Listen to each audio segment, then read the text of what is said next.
Hi guys, so let's talk about crush life. So may mga scenario kasi na yung mga ibang host is nagche-check sila ng gems na nakikita nila sa kanilang screen. Yung displayed gems sa kanilang solo live.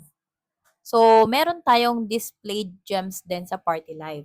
Pero iba din yung sa may solo live. So kapag naka-solo live tayo, kung ilan days nga ba ang gusto ninyong naka-display na gems.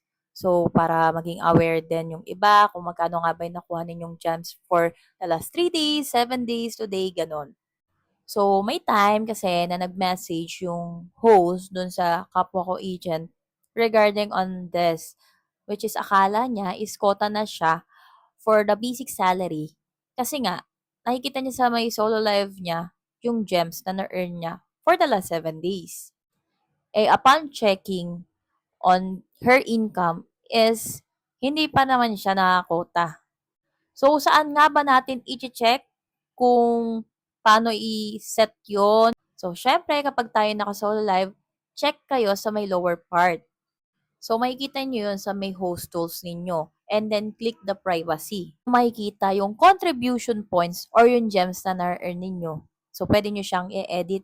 So, may option doon na for the last 7 days, last 3 days, today. So, kapag today, whole day yun, guys. And then, live stream. So, kapag nag-end live kayo, nare-reset siya. So, wag kayong malilito regarding on this part. Kaya naman, ginawa ko na ng video kasi baka mamaya, sooner or later, ma-experience nyo siya.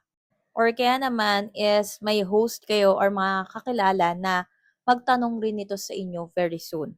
So kung nagustuhan nyo yung video na to, don't forget to like and share this video and comment your thoughts. Kung wala pa kayong Crush Live, check the comment section or my bio. I'm inviting you to be part of Crush Live.